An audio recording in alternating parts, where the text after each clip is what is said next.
I want to hand everything over to Nathan right now, and he'll take you through what we're doing this year with Nature Calgary and sort of where we've come from. And I hope you enjoyed tonight's presentation, and thank you again for being members of Nature Calgary. Going to use tonight as an opportunity to just tell everybody a little bit about municipal advocacy as it relates to Nature Calgary and just generally with municipal issues. Um, and it's something that Nature Calgary has been involved in since our beginnings in the late 40s, early 50s is the Calgary Bird Group, which we'll talk about more later. But just also an opportunity to see how advocating for nature works in the context of cities and particularly Calgary, because it works a little bit differently than other areas. Off with what does municipal advocacy look like, why it matters, talk a bit about Nature Calgary, mention to you what you can do to join in on these activities, and then we'll leave some time for questions and comments as well. And that photo is an eastern kingbird that was taken in Ricardo Ranch, which is an area we were involved with. So just a bit about me. My day job, I'm a criminal lawyer, um, work for legal aid, and a Nature Calgary board member, obviously, and then volunteer nature advocate. So I also sit on the boards of Alberta Wilderness Association, Calgary River Valleys, which is also involved in municipal issues. Alberta Wilderness is more provincially focused. So between those three, experience what the issues are throughout Calgary and the province. So I'll start off with just general chat about municipalities, climate change, and biodiversity, because as we experience the effects of biodiversity collapse and climate events, the way that I'm involved, because sometimes that kind of context can be helpful. I see I probably just cut out again, so sorry about that. But this slide is about how our journey to how I came to be involved in municipal advocacy. So it just began as a general interest in ecological advocacy, particularly with biodiversity and habitat protection. So spending a lot of time going on walks and seeing the diminishment of natural areas and places where animals and um, flora and fauna have to be in Calgary, especially places you could reach on your bike. And so that was what I started to get interested in, that maybe about around 2017. So getting up to a decade ago. And then through that, um, I wanted to become more involved with things. That led me to civic activism, and particularly what I generally call urbanism, because that was the thing that was in reach and closest and easiest to get involved with. So that started with some community groups and nonprofits like Alberta Wilderness Association, for example, and then just going on different nature walks and activities like that that you start connecting with people. And then that led me into city building, issues like density, and how that related to the preservation of nature. So, why did, particularly for me and why many others, choose to focus on municipal issues? So, as we see, this is the boring law part that I won't stick on for too long, but we have the different levels of government we call jurisdiction here in Canada. Lots of other places have this too, but we have the federal government, which has power over certain things, the provincial government, which also has powers over certain things based on the Constitution. And sometimes they have power over the same things, or it's undefined. So the environment is one area like that where we often see a lot of conflict. That conflict makes the news, as we see a lot. And then we come down to the municipal government, which is actually controlled by the provincial government. Municipal governments in Alberta don't have a lot of independent power. And as we've seen lately, when the provincial government wants to, they can tell us what to do. However, there's a lot of stuff that the provincial government would rather leave up to municipalities. And a lot of those things have a direct contact or a direct connection to people and a closer connection because it's really, when it comes down to representation, municipal governments. And sorry, I cut out again, so I'll start that sentence again. So, as many of you may be well aware, because you're here, and so I'm going to assume that you're involved. Um, we have the closer connections with counselors because they represent fewer of us than, say, our MLAs, and then getting up to the MP level. So if you see issues around advocacy that are important to you, that are around you, you can easily, much more easily, schedule a meeting with your counselor than you can with your MLA or your MP. And your counselor will likely have a more direct interest in what you're talking about because, we have the wards, and wards are directly connected to the parts of where they are. But we also know that, for areas like the Weasel Head or areas like Nose Hill, that generally city councilors will be aware of what those are and have an interest in what you're talking about.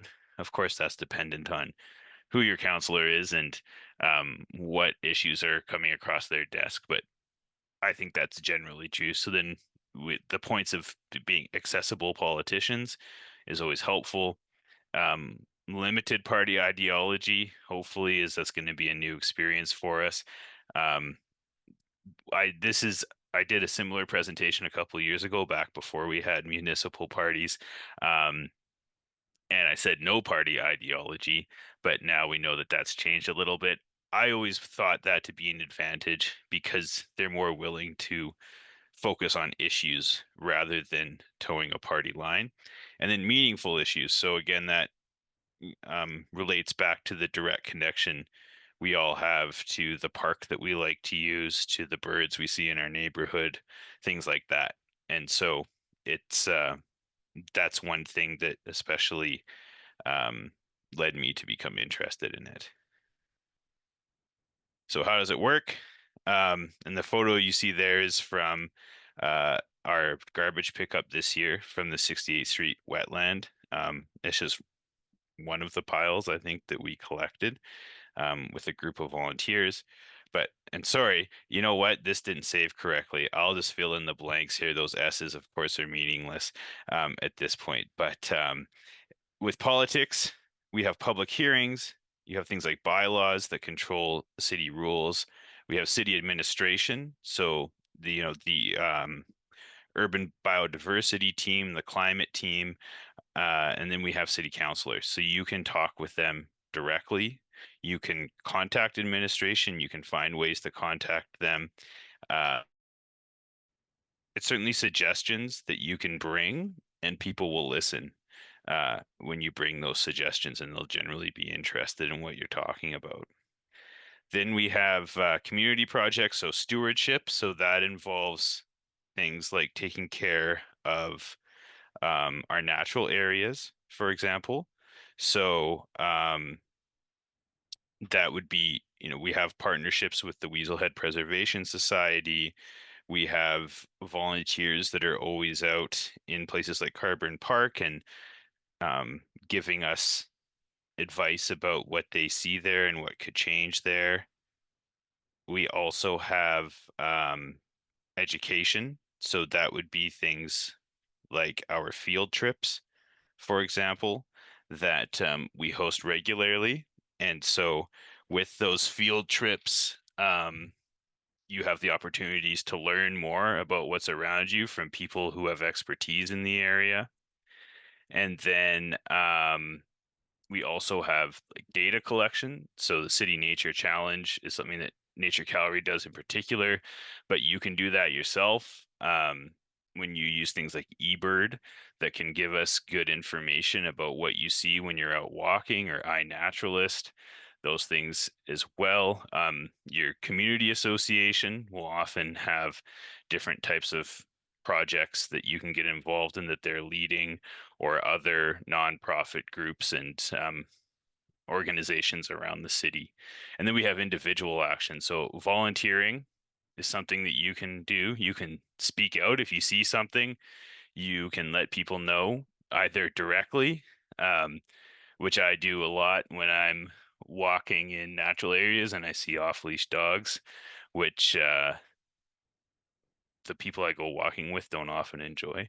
But gentle reminders that, for example, you shouldn't be walking your dog in natural areas without a leash or sometimes at all, things like that, or speaking out and posting on social media about bad behavior that you see, something that we frequently look at and get word of is, for example, when there's a unique bird that finds its way into a park and you have some photographers that are particularly interested in seeing that bird, um, they will crowd around it. They'll do things to it that maybe aren't the best. And so that's something that we've spoken out about and that others have spoken out about. And then just generally being out in nature and telling others about it is a way that individual action can make a difference. Less than 1 in 5 Canadians live in a rural area. So these are stats from uh, 2021. And this would just continue to be increasing. So as we increase in population in Canada, more people are attracted to cities. The more people that live in cities, the more pressure is put on the resources and the environment around us. And then the surrounding areas of the city are also put under increased pressure to provide for all of us living in cities. So the way that we live in cities and the way that we operate our cities becomes increasingly important because they're providing more things for more people, which then has an effect on our environment. Coincidentally, cities around the world and many in Canada are themselves currently biodiversity hotspots, or at one point were biodiversity hotspots. So focal points of places that had traditionally supported a lot of wildlife. And you can think of the connection and it makes complete sense because Calgary is born, or it's founded on the confluence of two rivers because it provided a lot for the people that lived here. And at one point, it provided a lot for the natural life that was around here as well. And so that means that a lot of different species at one point and still call Calgary home. And that the more effect we have on the surrounding area, the more effect we have on the species that use Calgary to survive and also to migrate through. And so the population hotspots are often themselves biodiversity hotspots. And we can think of just other pretty easy examples around Canada. You think of Toronto on the Great Lakes, and it's at the end of a bunch of different watersheds coming from the greater Toronto area. You have Vancouver, which is um, the end of the Fraser River and on the ocean. So lots of different cities in Canada support a lot of wildlife and support a lot of people at the same time. So these are Calgary's numbers from 2021. The the hectares of natural area may have changed because we've added a couple of small ones in the meantime, but just about 5,000 hectares of natural area. The biggest one we have is Nose Hill at 1,129. Fish Creek, which is provincial jurisdiction, but it's a little bit bigger. And this is from the Canadian City Parks website that is also dog parks, which is something that a lot of natural areas also have in them. and about a quarter of the parkland is environmentally significant and protected. And of course, the whole point of what Nature Calgary does and what we're interested in is trying to get that particular number to be a lot higher. But as far as Canadian cities is concerned, Calgary is doing pretty well with these things, but we could do a lot better, especially as we continue to grow outward and eat up more valuable land. So this is a map from the 2022 new business cases in Calgary for new communities that we're adding, and that connects directly to eating up more land. So the land, the undeveloped land around Calgary generally, I would say has a lot of natural assets. So things like aspen forest when we go west of the city, some grassland when we go east, and then north, a bit of a mix of both. And then south of the city, we have especially areas that are focused around the Bow River and riparian areas. And then in lots of these other areas, like in the north, we have West Nose Creek, for example, where there's a lot of development going along there. So this also connects to other things. So when it comes to walkable communities, so getting us out of our cars and being closer to other ways of getting around is something for all cities that can have a direct positive effect on nature because we need to build fewer roads and we are driving fewer cars, which allows more room for nature to thrive. It also improves our quality of life and it also improves our climate resilience because we leave more natural assets in place. And there's a lot of studies that are telling us that the best way to combat climate change is to let nature do its job. So this photo here is out by Canada Olympic Park during the construction stages of the ring road. So that cuts directly through some parts of Paskapoo slopes and some other aspen parkland that connects to Springbank. And we've lost connectivity there. So again, I just used the same bullet points here, but putting it into context of a whole different photo, we can see how those same points take on different take on different meaning when we can see something that is a result of. Okay, I think I'm back. I apologize again for the internet issues. We were trying to fix it earlier, but it's just not working out for us today for at home here. But now getting on particularly to Nature Calgary and what we've done and what's next. So the photo behind there is the Weaselhead, which is, of course, one of our prized natural areas and a place that I particularly enjoy, my family enjoys, and I'm sure many of you enjoy as well. Some of you might already be aware of this, but in 1955, we got our start as the Calgary Bird Club, which itself came from another organization in 1949, where they had a split, and some people went to the Calgary Bird Club, and some people stuck around with that organization. 1960s, it transformed into the Calgary Field Naturalist Society, which had a more direct goal of advocating and recording natural areas and wildlife and plant life in Calgary and the surrounding areas.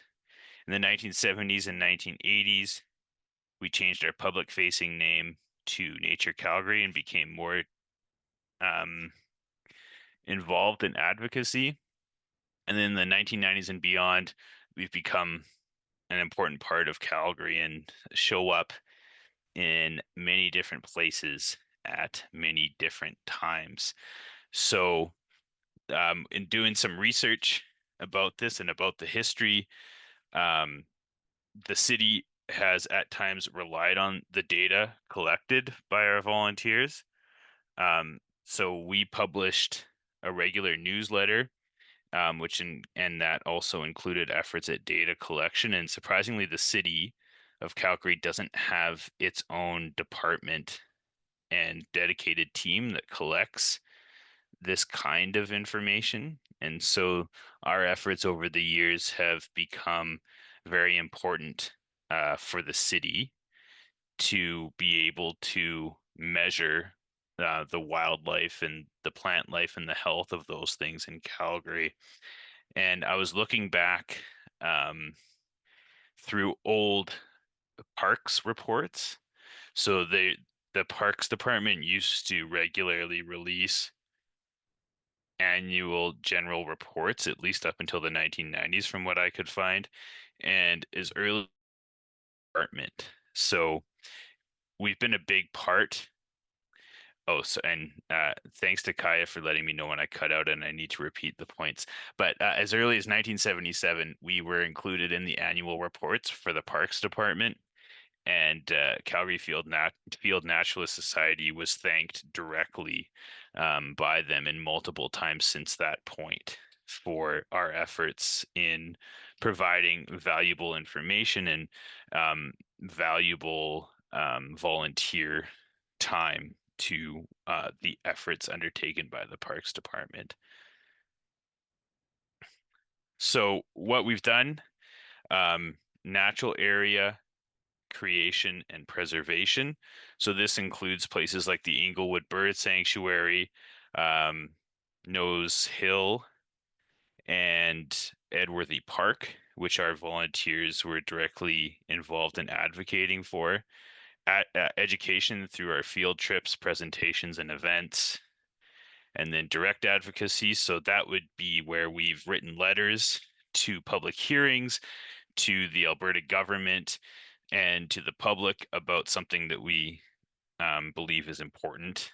And this is involved in public awareness, but we are also sort of, I guess, to put it, always watching in Calgary, where our network of volunteers and network of different people that are involved uh, will, as I said before, report back about what's happening in our natural areas, what's happening around environmentally significant parts of Calgary, and then we can let people in administration know, let city councilors know, and it creates a chain of communication that otherwise wouldn't be there.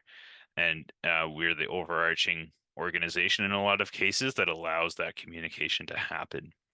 And then also coalitions and partnerships. So we were involved in the creation of Nature Alberta, and we've also have ongoing partnerships and communication with places like the Weaselhead Preservation Society.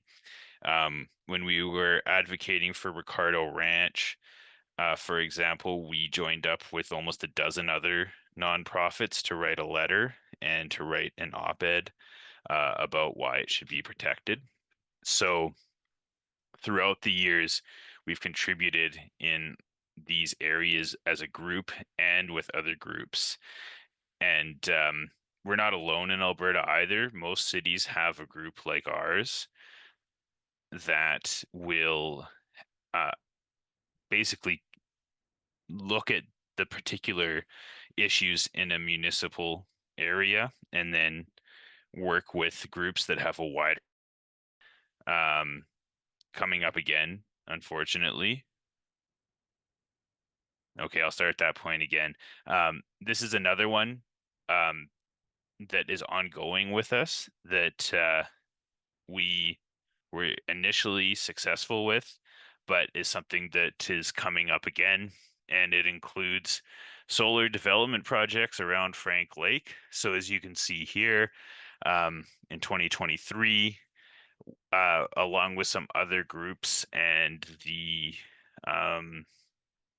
Greg Wagner, who's the caretaker of Frank Lake, um, with the AUC, so the Alberta Utilities Commission, they have to hold hearings for these types of developments, and we contributed to that. And through the information provided by us and others, they denied the application for a solar project that was within the important bird area. So in effect, what that meant was that the migration area and also some of the space around Frank Lake was kept in its state to allow for birds to continue to use that as an important migration point and important habitat. And so that is something that was undertaken by members of our board and some volunteers, but then also through help of some lawyers that made presentations to the hearings. So as I mentioned before, another one is we became involved in advocacy for the protection of Ricardo Ranch, which is a new development in the far southeast of Calgary when you cross over the Bow at the last point along Deerfoot Trail before you head towards Okotoks and you look to the east.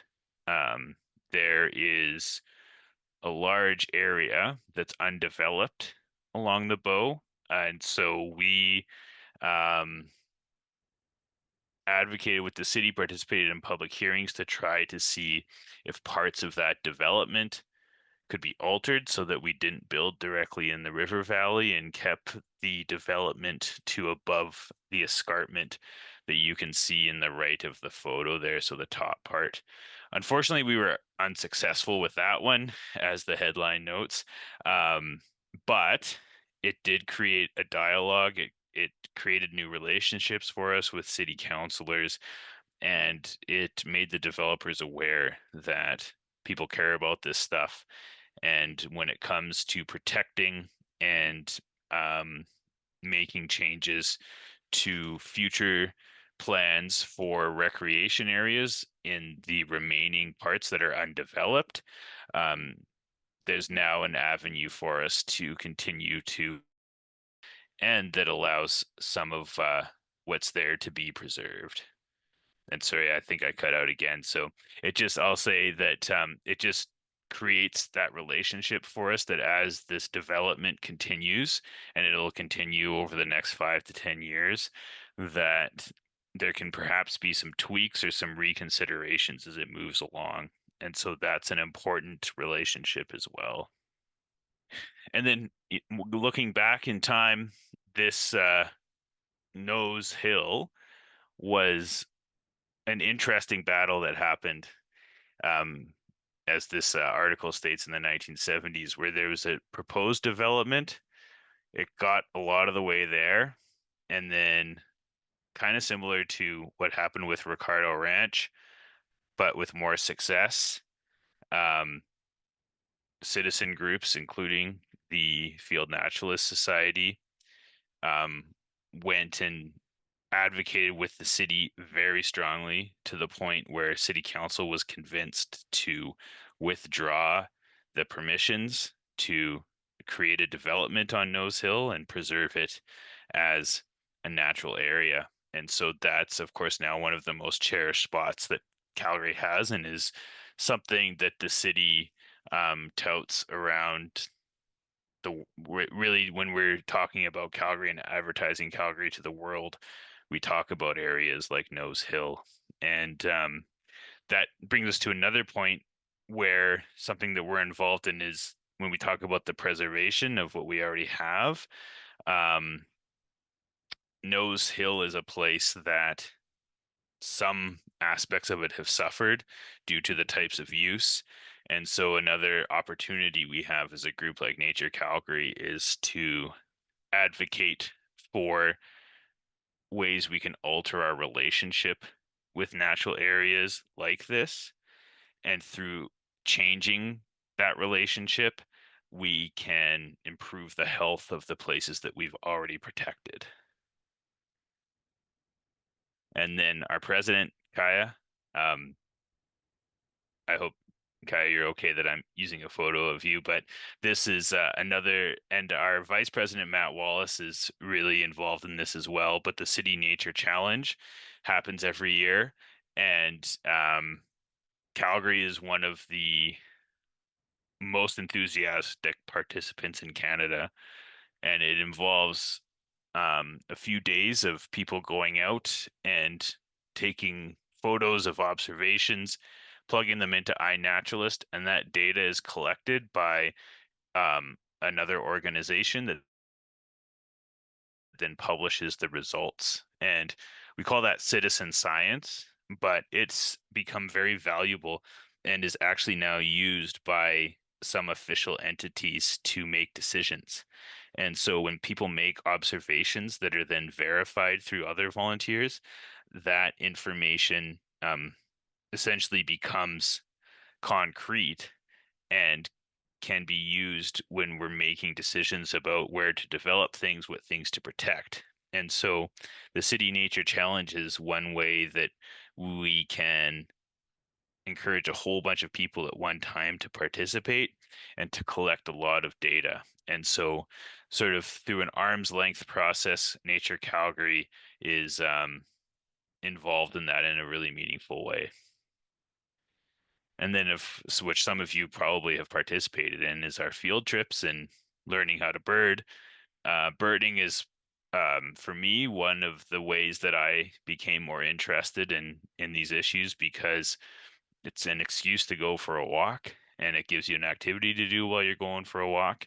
And then the more you look at birds, the more you start to look at other stuff and you start to learn more about what's around you and what might be um, thriving or suffering or needs some help or needs some extra attention. And so these types of field trips, and we do a lot of them over the year, is another important part of our advocacy.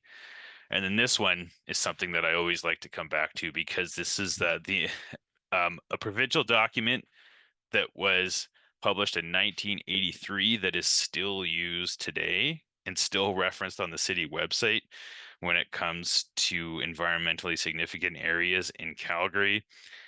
It probably could use an update at this point, 40 years down the road. But in the thanks section of that document, I thought it was notable that of the number of people thanked at the beginning, of which there's probably about 30, um, a good 20 to 30% of the people thanked were members of the Calgary Naturalists, Field Naturalist Society. And so, again, this is a legacy of the organization because it's a really important document where our members were relied on because of their subject matter knowledge and field knowledge to provide information that the city references to this day. And also just that, of course, a great blue heron.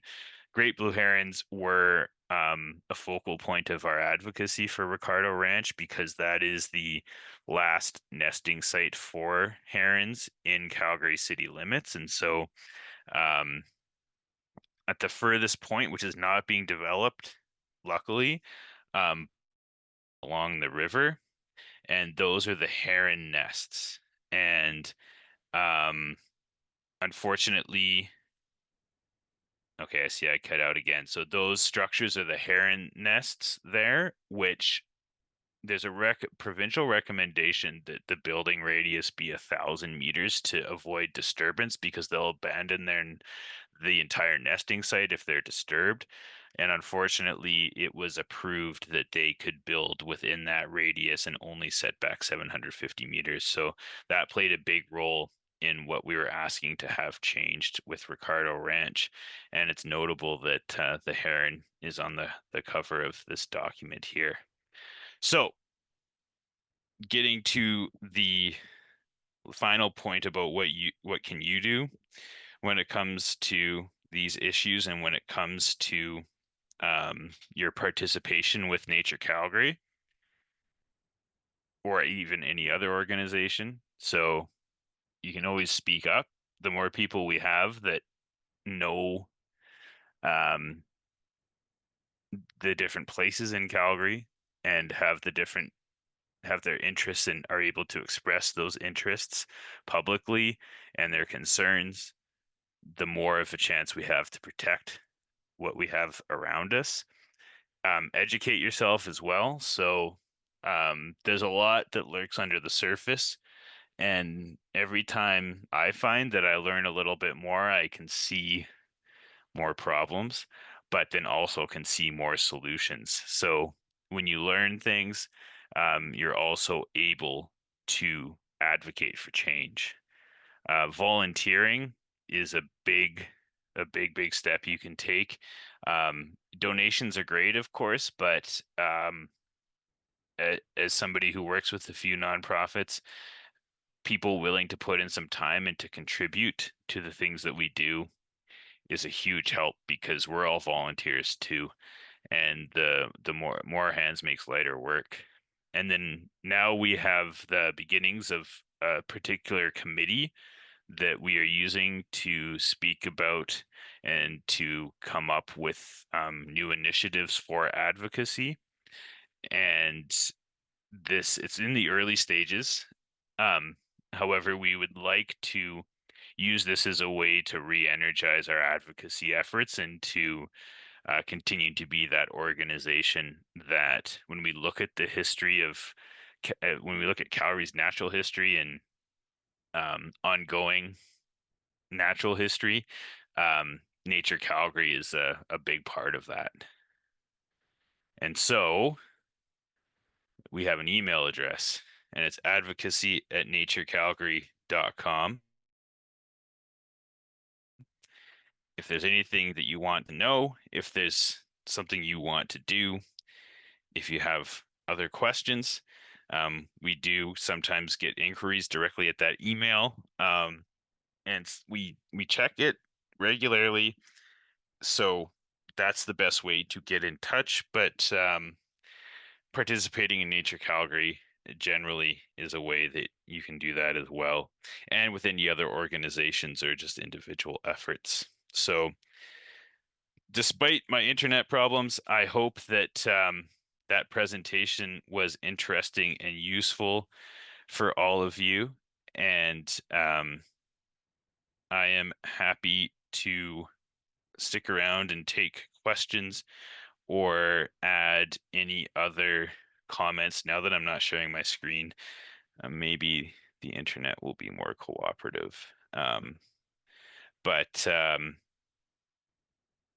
if yeah, Kai, I can hand it over to you if there's Thank anything you. you wanted to add. But otherwise, I'm happy to stick around for as long as needed to answer some questions. Well, thanks so much, Nathan. I do have a few questions. First, to point out the comment from John McFall, our past president. If you do have concerns about parks, you can actually talk to the city directly, and that's always good because the more that they hear from citizens, the more when we come to them with our questions and concerns, they're more likely to take them seriously because they've heard from multiple groups. And then I do have one question in terms of, because I know what we're going to be doing. Can you just list some of the things that we're actually going to be sort of advocating for in the next little while, just so that people can have an understanding of some of the projects that you're kind of getting excited about or things that you're interested in? Yes, and I did totally mean to do that, so thank you. Um, so one project that is a bigger in scope that I've been particularly interested in and that I think we're as a group are interested in is a proactive approach to protection. So oftentimes what we find is that we get involved once something is already in the works, and we wanted to be able to have to try to gain access to a document that shows the undeveloped areas in Calgary and their development status, and so that we can pinpoint, say, a top three of the most valuable spots that it may be possible to protect, and to start advocating with the city and putting plans in place to see if we can create a new natural area or be part of creating a new natural area in Calgary. So that's a big one. Uh, um, and something we definitely would need volunteers for. Uh, Something that came up a lot when it comes up a lot when it comes to development is the protection of trees. Um, so in and I see Alan actually has a question about that now. So um, there's a difference in Calgary between trees on public property and private property. So there's a bylaw that speaks specifically to how the destruction of trees has to operate when it comes to private property or public property, sorry. And there's a process that the city has to follow. So Alan, to also answer your question, the cutting of trees that's done in a lot of different contexts. And so the city has a group of um well, the arborists and experts that are able to provide advice and information about, when a tree becomes a public safety risk, when a tree is dying, or other reasons that a tree may need to be cut down. So, I mean, certainly in situations where there would be a decision to cut trees for reasons that can't be justified, I think certainly Nature Calgary would think about getting involved, but it would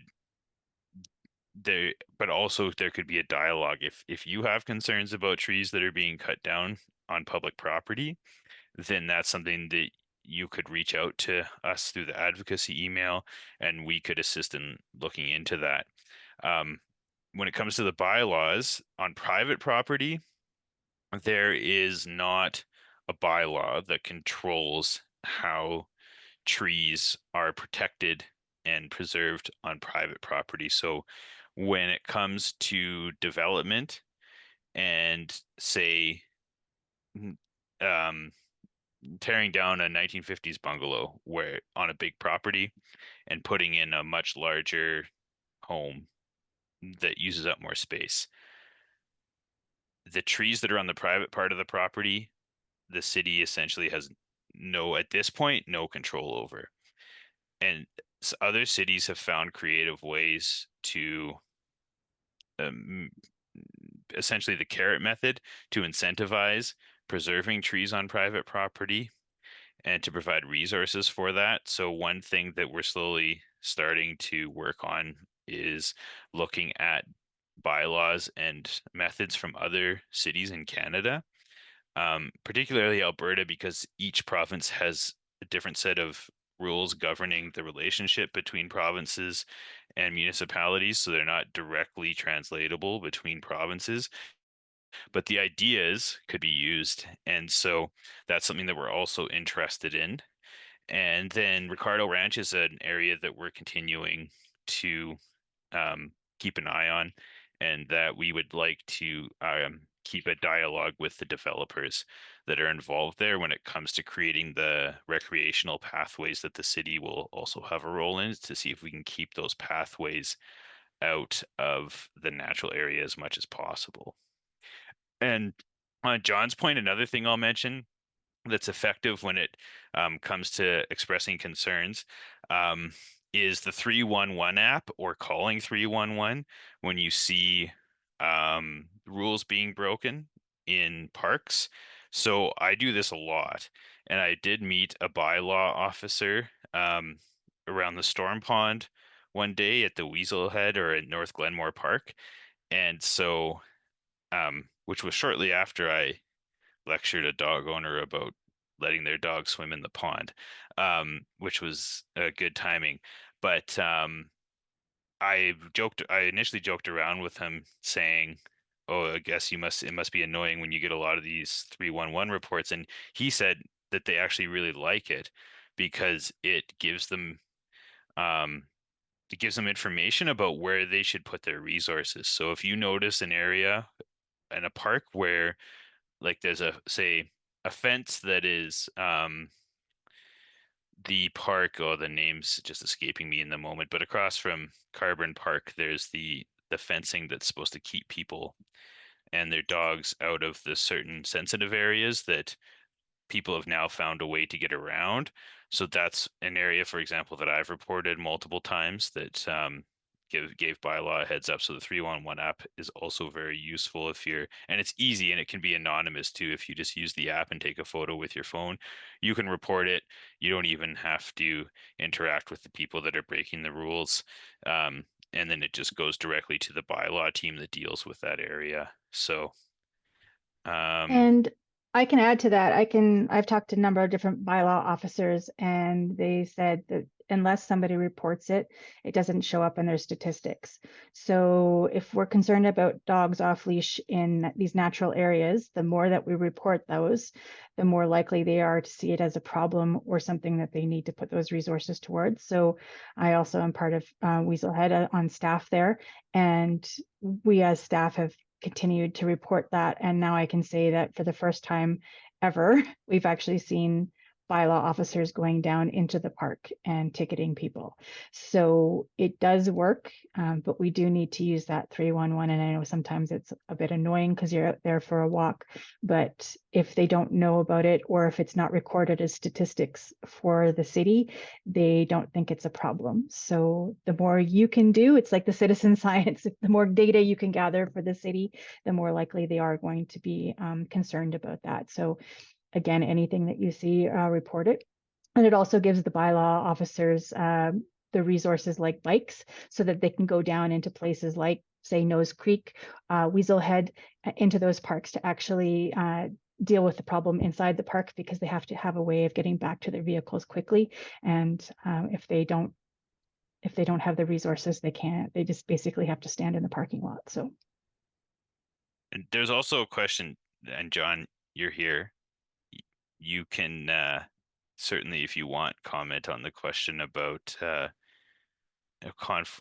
Confluence Park, although perhaps Confederation Park. Is that, Linda, what you were thinking of? No, I'm afraid I can't remember the name of the development area. It's between Confluence Park and Harvest Hills. But at the time, the Oh, area, it was going to be all light industrial or office buildings or something, and it had a fancy name that I can't the remember. Aurora Business Park. Elora, Aurora, yeah. Aurora. Uh, I'm sorry. Yeah. yeah. Okay. And so that actually, I think, leads into Alan's question in terms of the Nose Creek development as well. And I can say we would like to get more involved, but we're short of people. So we're also sitting on the Green Book Committee, so looking at the 11 natural areas and redoing biological surveys for those. And it would be great to be able to also include this area as one of those spaces where we could do a natural inventory history, but we do need people to sit on our committees and to become part of Nature Calgary that way through their the gift, as Nathan said, the gift of time. And so that's really important. I will say that the Nose Creek Society has done a very good job advocating. And then John has put some comments there in terms of what you can do. There's Councillor Meehan has sort of woken up to the issue and is now, I think, kind of on board with limiting or making more park area. This is also a provincial issue, because we need to tell the MLAs to let us build a national park inside the city. There's potential for that, but the way that our provincial government and the federal government are playing together right now, it's unlikely for that to happen. So again, talking to your MLAs, saying that, you know, these types of parks are important. They're what makes Calgary great. The more they hear that, the less opposition they give to that when the federal government might say we would like to build a national park here. So I don't see any other questions. yeah. I'll just add as well that if you keep your eyes on the City of Calgary website, they always have new initiatives that require public input. So the city building plan is one, and the new they're updating the land use bylaw, which is the longest and most complex bylaw that we have, and that has a direct effect on natural areas as well. So if you have time that to comment and look at those things, the city, I know, appreciates the feedback and they take it seriously. And Linda, what Kaya mentioned is a City of Calgary project that Nature Calgary is involved in.